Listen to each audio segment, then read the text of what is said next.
This podcast, including all discussions and examples, is for informational purposes only and does not constitute professional advice. The views expressed in this podcast are solely those of the host and guests and do not necessarily reflect the official policy or position of any government agency or company. Today, we're sitting down with Justin Jordan, VP of National Security Sales at Skydio, to unpack the future of autonomous drones and how his team is reshaping national security through next-gen aerial technology. This is From the Dive Shop. Welcome to From the Dive Shop, the podcast about all things DoD. I am Jen Weir-Edwards, and I'm very excited to welcome a guest co-host today, Creighton Holt. Hi, Creighton. Good morning, Jen. Good morning, everyone. I am tickled pink to be here for my second time on From the Dive Shop, this time as a host. And I'm really excited about who's sitting next to me. It's a friend of mine and a guy that happens to be the Vice President of National Security Sales at a company called Skydio. I think many people who are in the audience have probably heard of Skydio, but this is Justin Jordan, and we're here to talk about autonomous unmanned aircraft systems and national security, and it's great to be joined by Justin Jordan. Hey, Creighton, Jen. I'm excited to be here. Really appreciate the invitation and can't wait for the conversation. Justin, we heard that it was not the easiest thing getting to the dive shop today. It was not. We actually hosted some people, the Swiss MOD, out at our headquarters, which was in San Mateo on Tuesday. So I live in the D.C. area, flew out there Monday, hosted them Tuesday, flew back yesterday, was going to catch a flight down here. That got delayed about 5.5 hours. Oof. So I decided to catch a taxi home, and then I got up this morning about 4:30 to make sure I was down here so that we could have this conversation. But you made it anyway. That's right. This is why you should all subscribe to From the Dive Shop, because our guests are so committed. So 100%. Skydio, everybody's heard the name. Everyone's super excited about drones and unmanned systems.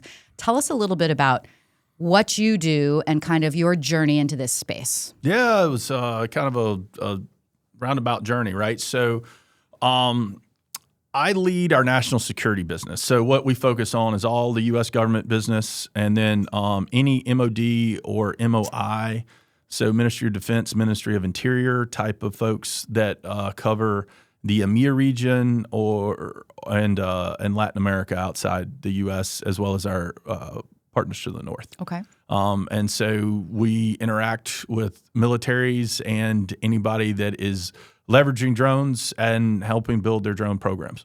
So what makes Skydio different, special? It's getting to be a crowded space. It used to be a very unique environment, and now it seems like everyone and their uncle is building a drone. What makes Skydio different?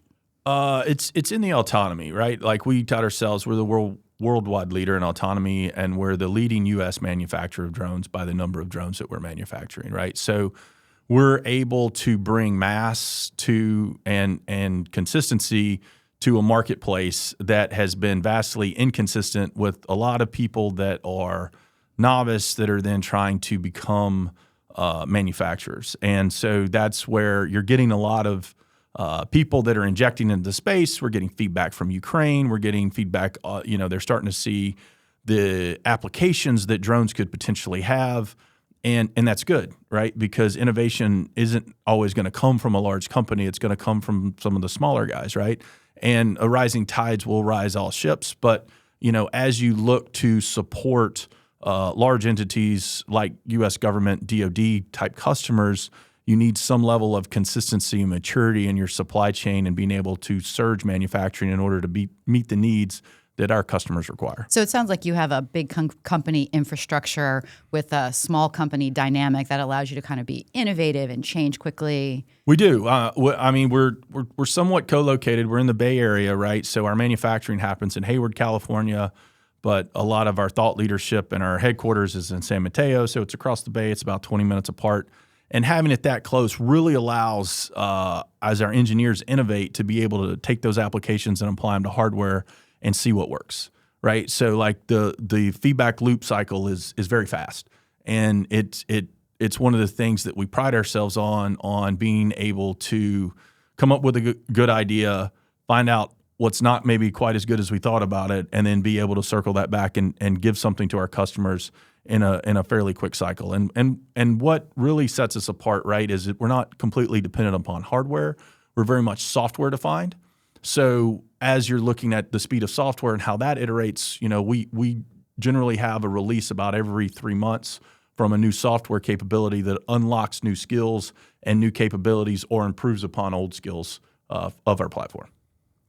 I'd like to take a little riff on that. So you're talking about skills. That means something very distinct to you in particular.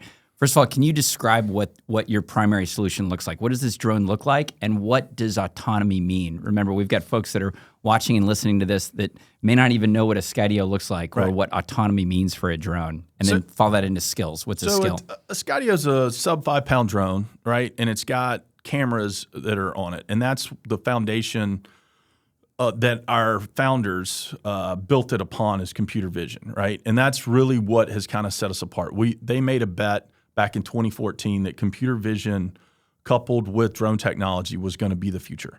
And it wasn't going because there were going to be places where you were maybe going to get interference, so a magnetometer wouldn't work, or you were maybe going to be somewhere where you were underground, or maybe someone was trying to spoof or deny GPS. So can you dumb it down for me even one more? What's computer vision? Computer vision. So we have 3 cameras on top, 3 cameras on bottom. They're cat eye cameras. They create a 360-degree perimeter around it. It feeds into an NVIDIA core processor. NVIDIA is also one of our initial investors that and the chip has been optimized so that you have 9 neural networks running that are making about 500 calculations a second. Wow, as a and drone. is that on board the drone? It's all happening on board the drone. So what that means to you is I can put the controller in your hands and tell you to try and crash our drone, and you won't be able to do it. Wow. So when you're are you sure? I'm 100% sure. Can we figure that out later? We sure can. We sure can. And that's one of the things too, right? When you look at a lot of the people that want to go into automation and want to leverage autonomy and want to leverage drone technology, it's not going to be their primary duty. Some places they're setting people up for that to be their primary duty, but it's going to be their secondary, tertiary, or maybe even 5th priority that they have to do. So when I'm giving you a platform that is very easy to fly, that doesn't require a lot of stick time on it to be able to do it, and you can go and do very complicated missions, whether that's flying 3.5 clicks away to be able to call for fire on an enemy, or go inspect a substation and a utilities type of application, or respond 2 blocks away to an incident as a first responder so that you have eyes on the scene before anybody arrives, so that you have better situational awareness as you're moving into the incident area. Super critical for our customer set, because we have people that aren't experts that need to be experts really fast. So it sounds like you're putting them in an environment to be successful without 10 months of training and certification and so forth. Absolutely. I mean, it's Skydio. We pride ourselves on the fact that we don't want to sell people drones. We want to help people build drone programs. Okay.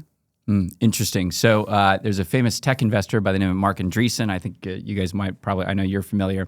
Mark Andreessen said that AI and robots aren't coming for your job. Someone using AI and robots are coming for your job. You specifically talked about people that aren't specifically trained to fly the drone using the information the drone is using. Earlier, you also talked about skills. Do you want to talk through what a skill is? We have different skills, right? So being able to put a cursor on target, we call it crosshair coordinates. So as the drone is 2 clicks away, we can pull a GPS coordinate that we need to vector people in on. We have a capability called Scout that allows you to basically do a virtual tether, so that as you're on a patrol, whether vehicle or foot mounted, you can set the drone at a specific offset and a look angle, and you don't have to touch the drone. It's just going to stay and follow you as it does that. Whether you're walking through trees or around buildings or whatever, it's locked in on the controller. It's doing that. We have the capability of doing scanning missions. So it can go and build a 2D or a 3D model of a building or of a field or of a town or whatever, right? So it gives you a lot of capabilities into the drone. And we've purpose-built our latest generation drone, the X10, so that it is we've sort of future-proofed the hardware that's going to allow us to scale it as customer demand increases, and we're able to do more things with the singular platform. What are you seeing with the demand now? Is it through the roof? It is. Everybody wants drones, and everybody wants drones to do different things. I mean, one of the things that we've done most recently is we've developed a capability so that customers can create their own payloads. We have some first-party payloads, but once we sort of opened the door to that, we had flood of we need this and we need that and we need this, right? And it was quickly showing that we were going to become a payload company if we tried to take care of every request. So what we've done is we've empowered our customers and we've hired a few people to help with integration of different types of payloads so that we give the customer a general platform that they can use, and then they can attach payloads and use them as they need for mission-specific tasks. So pulling up a little bit, how did you get into this? Well, my last duty station in the Marine Corps, I was at a place called the Marine Corps Warfighting Lab. And what I did at my last job there was as the transition branch head in the experimentation division. And one of the things we were doing was we were bringing the WASP micro UAS to the Marine Corps for the first time. And we were helping develop TTPs, tactics, techniques, and procedures, giving them sort of a pamphlet on kind of how to do it. So I had a little bit of experience with drones. And then I kind of stepped away when I left uniform and I got into sales. I did medical device sales, and then I did technical sales, working in open source intelligence, hardware and software and services, and being able to support that. So I was very early days to Skydio. So I was employee 160. We had we've got about 850 now, and I've been there 4.5, approaching 5 years now. So we've grown quite fast, and so they needed somebody that could speak military language, because what we had done is we had this consumer-based product, our S2, that was working really well, and there was some interest from DIU, Defense Innovation Unit, and some other military people that said, hey, look, we love the technology, we love the autonomy, we love the obstacle avoidance. How can we do that? And here's a requirement for the Army for the short-range reconnaissance program of record. So we took their specs and we basically built what was then the X2. But they needed people that spoke military and understood how to get in there and understood procurement cycles to get in. So we had a team that was originally just 4 of us, right, going out and selling to the market. And we had almost 0 sales coming in, and we grew it from 0. And last year we in the national security space, we did over $80 million in sales. Wow. Congrats. That's awesome. That's amazing. You were talking about payloads. Let's take a step back. Describe what a payload does on a 5-pound quadcopter, and then talk through some of the current payloads that you have, and then what maybe the future holds for some of those payloads. Right. So, right now, currently, some of our first-party payloads. So one of the big things about computer vision, and one of the limitations on the X2, which is the previous generation, versus the X10, which is the current generation, was it works great when the sun's out, 62 and sunny. It's fantastic. But you know what? Most of the military folks, they don't operate in 62 and sunny. So we developed this thing called Night Sense that it goes on the top and the bottom, and it illuminates the area for the drones as they're flying. So you get the same level of obstacle avoidance day or night. Infrared? It does it. There's 2 ways you can do visible light or infrared, depending on the type of drone that you're using. So, and we have different options available so that navigation cameras will respond depending on which type you're using. Right. So you'll have to buy for that certain thing. We have a speaker. And what could you use a speaker for on a drone? So you think about a SAR mission where you need to send out something. You're looking for somebody. You think about a first responder mission. Hey, stop, get down, don't move. Being able to pre-record some things and push them out. So it allows you to talk to somebody that's maybe 3 clicks away from you, where you can't necessarily get to them, where you either need to let them know, hey, look, you're here and you're safe, or we know where you are, buddy, and we're coming to get you. So you're talking about the first responder missions.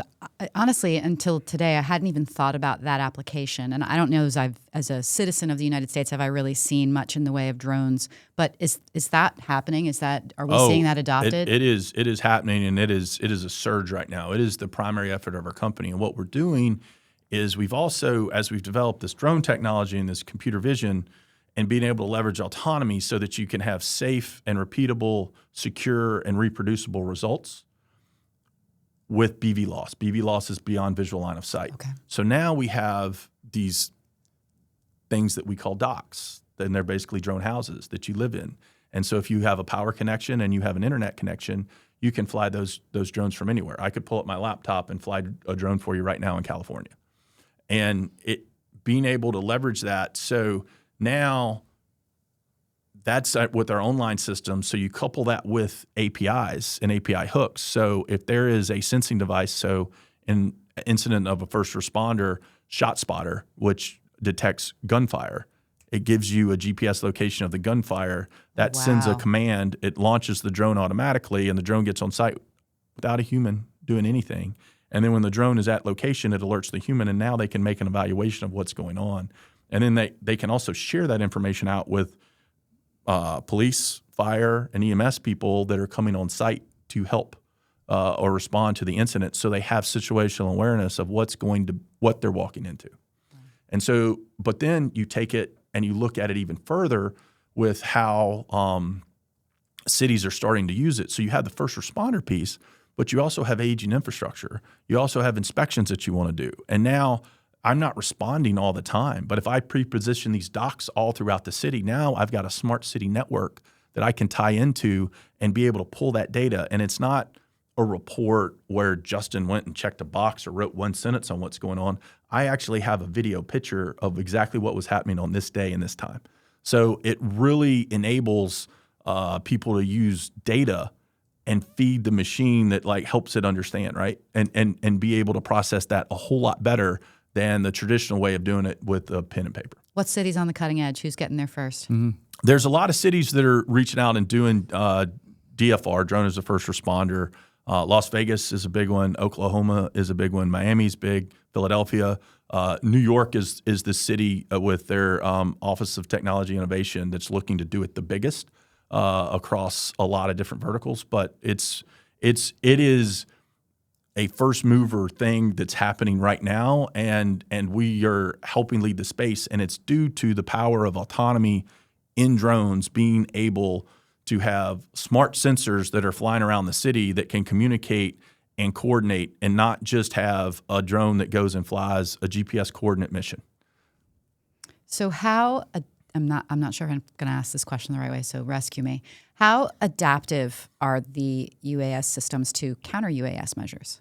Yeah. So the defense variant, we went in and we answered the call early in the Ukraine conflict. Right, they needed resources, they needed things, and so we assumed that the cellular band was going to be jammed. So we went in with a different radio. Well, that radio had some interference and it had its own problem. So then we went with the radio that wasn't getting jammed, but they weren't getting the results that they wanted. You know, some of the requirements that they had of the drones, our current X2 variant wasn't able to do that. So then we added a new radio that gave you more capabilities and more different frequencies that you could be on. And then, we did over 30 trips to Ukraine, and we stationed people in Ukraine because we really wanted to support the thing, but we also looked at it as a laboratory to be able to go in and learn and help the Ukrainian people, because we were very committed to the mission. Our CEO has been to Ukraine multiple times, right? So he's been in the Ukraine conflict. He also went into Israel shortly after the atrocities at the festival, right? And he was able to see and learn firsthand kind of what had happened. And then we iterated on it, and we created different skills and capabilities for our drones to be able to stand up to some of the EW countermeasures that allowed it resiliency as certain channels were being jammed. As we were using the visual navigation, we were able to take it from 50 meters to over 300 meters. Wow. Right? And then we allowed for, if everything was gone wrong, you could basically dead reckon and create an anchor point and sort of breadcrumb your way and fly your own mission if everything else was being jammed, and the ability to fly to preload missions and let it fly and then come back to you and pull that data off. And then it's done in a secure way so that if something was to happen to the drone, it's all encrypted. So if the enemy was to shoot the drone out with an EMP pulse or a kinetic strike, they wouldn't be able to get any data off the cards. Excellent. That sounds amazing. Is that breadcrumb? Tell me a little bit more about, not to dive into the details here too deep, but breadcrumb. In other words, that would be like me walking to the bathroom, remembering what the cubicles look like around me, and then returning by putting the cubicles backwards when I walk back here. That's exactly right. And then you're basically flying by dead reckoning. So you're matching what your map looks like that you've uploaded to what you're seeing on the screen, and then you can reorient yourself if those don't exactly match and you're slightly off, right? because what happens in some of these when you're just on computer vision and there's no GPS or GNSS, there could be some drift.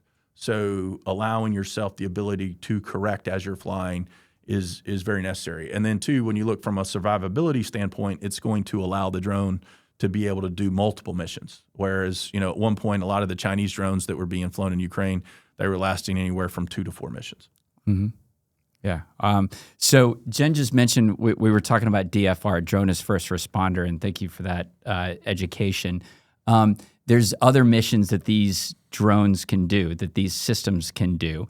You mentioned the scan skill that they have. Do you want to talk through maybe a vignette of maybe it's a New York City, maybe it's a potential hypothetical Naval Air Station XYZ, where there's drones in docks that are used for force protection part of the time, and then those same drones are used for other missions. Do you want to talk through some of that? Yeah, I mean, that's ultimately the vision, right? We're rolling out docks now, so like it's not necessarily completely in practice, but that's what we look at when you look at border security and being able to do that with drones, when you look at base security and being able to do that, when you look at electronic substations and being able to do that, right? There's a lot of similarities, and that's where the dual useness of Skydio really comes into play, right? And you want to take a step back to 2014. A lot of companies weren't super eager, especially in the VC and the PE space, to invest in defense-only tech, right? They wanted dual use. It was very much a buzzword. But like what we've been able to do with that dual use technology, you have sort of two subsets of customers. You have your commercial and your SLED customers that they have online systems that are talking to the Skydio cloud that are giving us constant feedback on how our systems are performing, and they're also advertising what they're doing. Then you have our national security subset of customers whose systems are offline. We don't see them. The enemy doesn't see them. And they don't necessarily advertise what they're doing that much, right? There's a little bit more of that happening now on social media, but 4 or 5 years ago, it was pretty much radio silent with what was happening with drones.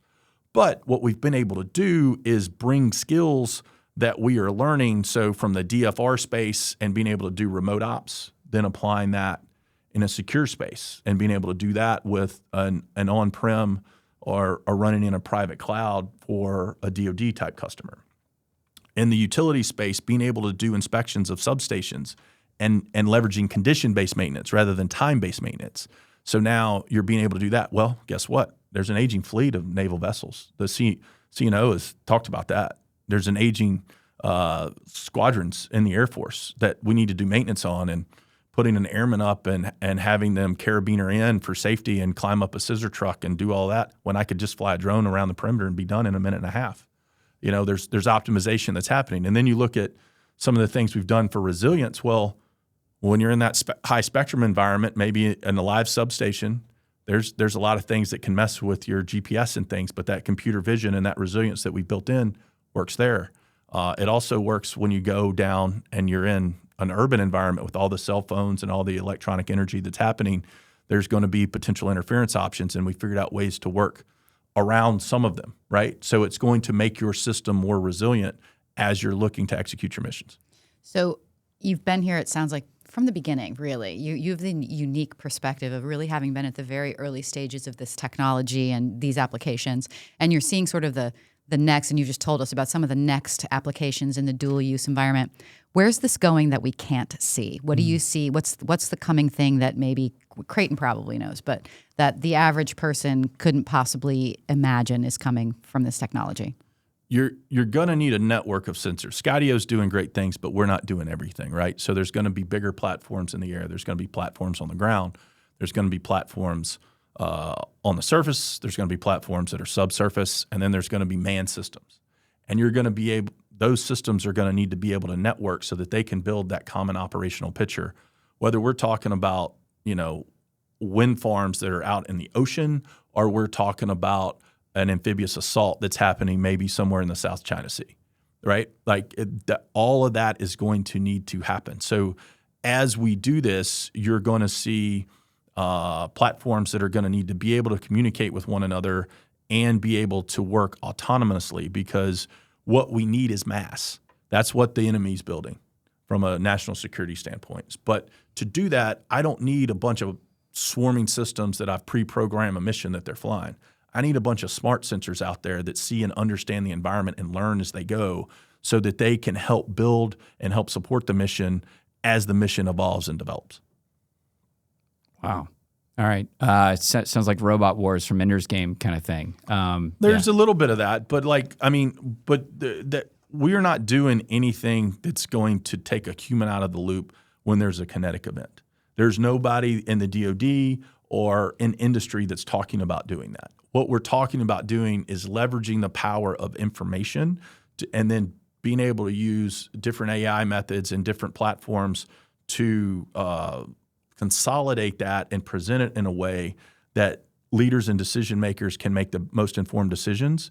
And also, we're eliminating the dull, dirty, and dangerous, right? So if I'm pulling people back from some of those extreme conditions, now I can maybe put more forces to where I need them to in order to win the fight. You mentioned that this is hopefully giving leaders the ability to make better decisions, more informed decisions. Do you have any examples of things that you've seen where this technology has had an impact on that? Yeah, I mean, when you look at it, we're getting reports of how in Ukraine people don't want to go out without their drones. They don't feel safe leaving their firm place without the drones. We're starting to see in the special operations community drones becoming more and more of a requirement. You're also seeing in the military, as you're getting more sensors in the battle space, they're creating jobs, military occupational specialties in the Marine Corps, designations in the Army, where they are managing the spectrum because the spectrum is getting so complicated with the number of radios and things that are happening that you have to do some level of deconfliction in order to be able to properly advance and execute the mission. Excellent. You talked earlier about dual use, right? Where part of the business is that people in the consumer or industrial or public sector space are buying capability, and then you guys are iterating that into the defense market and vice versa, right? So, Yep. so all those different market sectors help fund the RDT&E and the next steps, the next capabilities. You also specifically mentioned that you guys are in San Mateo. The Bay Area isn't really known as, it's not a Northern Virginia with the Boeings and Lockheed Martins of the world. Being in the Bay Area has some special. You guys are funded differently. You want to talk through that? What kind of advantage that might be for Skydio? I mean, look, there's a lot of talent that's everywhere around this as kids are getting more computer science and learning more about AI and autonomy and robotics. But the Bay Area is with a lot of the startups that have come that kind of started with the internet and then have progressed with different companies and things. There's a lot of talent out there. So having it where we can recruit a lot of the talent in the field and be able to have them co-located creates an ecosystem that allows us to iterate and move quickly. We're not building the F-35, right? We're chasing large contracts for us, but to some of those major defense primes that you mentioned, they're rounding errors, right? So as we're looking to do this, we have to be agile and we have to be nimble and we have to understand the needs of our customers. And we can't build something that is out of date 2 years ago on 5-year requirements, right? So we will build to what the requirements are, but we're also building for the future because as we're getting feedback, we're putting that in the real-time feedback loop and adding that into our roadmap in order to be able to support our current platforms and maybe any other future platforms that we want to bring to market. So I'm going to double down on that with some fancy defense acquisition talk. Ooh, can't wait. Yeah, stand by. So are you guys waiting for the next Milestone B contract with more RDT&E funding to develop the next capability or the Skydio X15 or whatever it's going to be? No. No is the simple answer, right? Like we are pushing forward with what we think is right and with the feedback that we have from our customers. Now, if there's a specific contract that comes out that has RDT&E funding that is a deviation on what we're doing and we think that we can provide a solution that will support the warfighter or the mission, whatever that may be, and whoever the end user may be, we'll do a cost-benefit analysis and look at what the level of effort is and do the gap analysis and see if that's something that we can fit in the roadmap in order to be able to support the end user. Because ultimately, who we want to support is the guy and the girl on the front line and give them the capability that is going to allow them to execute their mission better and most likely come home safe. Awesome. Love that. Well, I think I've heard you use the Wayne Gretzky quote before. That's right. We want to skate to where the puck is going, not to where the puck is. Because if we're playing the game of where the puck is today, the game's going to pass us by. Bingo. So you talked about the men and women that are in uniform, that are in harm's way, that we're all doing what we do for. And it's been really great to hear all about Skydio and the cool stuff that Skydio is doing. Now I want to hear more about you. You're a Marine, correct? That's right. I would say were, but I know you're always a Marine. That's you right. are a Marine. How is being a Marine imprinted the way you act as a leader in a tech company? Because it's different, right? You're not a tech bro. Maybe you are now. I don't know. It might be something that just sticks to you after a while. But how has being a Marine impacted how you're leading in a technical environment like this? It comes back to the basics, right? So like when you look at the Marine Corps and how they're trained, when you look at OSMIAC, which is kind of how they go about it. Right. What's that? It's an acronym for planning. So we orient, we give the situation, we give the mission, execution, admin, logistics, and communication. Right. So you go through those and that's a terrible acronym. Well, the Marine Corps is not necessarily known for being the most flamboyant service, but we're the ones that get things done. And so through the OSMIAC process. We're putting that on a T-shirt. That's right. So, and then as you go through kind of the planning process and you're briefing the mission, you don't know what you're going to get, right? Every day's a new day. They can drop you off in an LZ. They can drop you off on a beachhead. You may have to go in and fight an urban fight, right? And you look at it too, like how we've transitioned from the coin, the counterinsurgency fight in Iraq and Afghanistan, to what we're looking to do now potentially with the near peer threat. And we're hearkening back to maybe island hopping campaign and being able to do that. So you practice and you get good at the basics. And then when you get in there, you orient and you plan. And then as soon as you understand what some of your headwinds are, you adjust the plan so that you can either go through, over, or around them to be able to make it to your objective. So how does that impact you leading the team? So we have to stay liquid, right? Like as we're looking at things and as we're learning things, we need to keep self-assessing and holding ourselves accountable and being drastically transparent with each other on what we're doing and how we're supporting the mission, right? So last year we were competing for SRR Tranche 2, and we didn't get down selected, and that was as the incumbent. But what we did is we doubled down on our engineering efforts because we knew that EW resiliency was going to be a problem and a challenge. We increased our production capacity because some of the other verticals were needing that, but most of the platform is basically the same. But both of the drones that we sell are NDA compliant, meaning that they don't have any parts from China or Russia.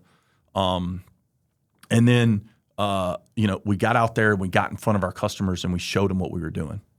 And through some opportunities to go back and brief back with the Army, they saw the advancements that we made. They understood the dedication that we had to the mission and to the force. And now we're back in as part of SR Tranche 2. So, it's not about no good plan survives first contact. So once you get punched in the face, what are you going to do now? You're going to stand there and bleed, or you're going to get up and dust yourself off and go find a way to win. And we're a team that does the latter. So and we do that because we have a lot of people that are built on and come from a military background, and they want to serve and support the customer. And that's what gets them out of bed and motivates them. We're selling flying robots so that airmen, soldiers, sailors, and Marines can come home safe.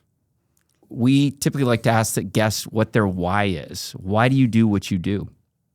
Well, it goes back to my lieutenant days, right? And I think your greatest achievements and your greatest loss are kind of what sort of defines you and gives you your perspective, right? So in 2004, we had I'm a Naval Academy graduate, and I played football at Navy, and a lot of us went Marine Corps out of the academy. It was a calling we had to do. Some of our senior officers there led us in that way. And so we all did the initial invasion in Iraq, and we all came back. We were 10 feet tall and bulletproof, and we'd been to war, and we'd done all these things, right? And then the war was over. President Bush declared victory, and then the insurgents started coming, right? And then the Marines went back over. So one of my best friends, Ron Winchester, he was a offensive lineman for us, and he'd been gone about 2.5 weeks. I mean, I think I was still fighting through the hangover from his going away party, at the time. And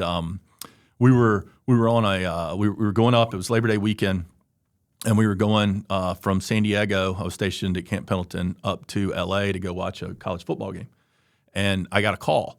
And what had happened was Ron was dead, and how he died was they were doing what's called a left seat, right seat turnover ride.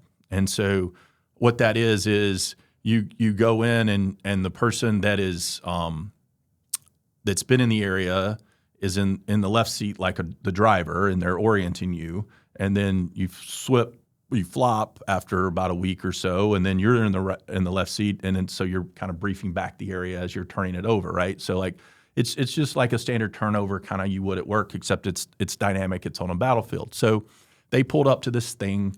They pulled up to a bridge where there was HESCO, and what HESCO is, you're probably familiar with it, but it's these collapsible things that they come in pallets, and it's basically chicken wire that you can fold out into cubes, and then you can fill them with dirt or rocks or whatever, and you can use them as obstacles. A lot of times they use them in access control points and serpentine barriers and all this.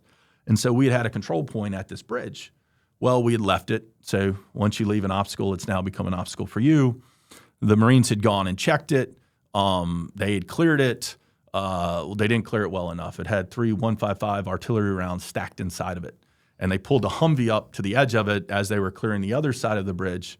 And there were insurgents down below that clacked it off. And everybody at the Humvee was instantly killed except for Ronnie. He lived for about 5 hours after that, fought through some surgeries and things. And then, so I think about it, I go back to that second lieutenant mindset that's leading Marines. Like, before we have to go cross into a dangerous situation, I now have a smart and secure sensor that I could send around. And either through heat signature or as we were flying around, we probably would have seen thermal images of people close by the bridge that would have been gone and investigated. And Ronnie might be sitting here today talking to you than me. And so when you think about the why, it's so that never happens again. Wow. Wow. Awesome. Powerful story. And thank you for your service. It's a lot of fun. Being a Marine is one of the best things I've ever done in my life. Justin Jordan, what a pleasure to talk to you and to hear about all the cool things Skydio is doing. Really, thank you so much for spending time with us today and for getting up at 4 o'clock in the morning and driving all the way from DC. You have earned a nap and maybe lunch. I don't know what Creighton has in store for you. Hey, Creighton, do you want to take us out? Yeah, this has been Justin Jordan, VP of National Security Sales, Jen Edwards, the Director of the Army Vertical, and Creighton Holt from ADS from the Dive Shop.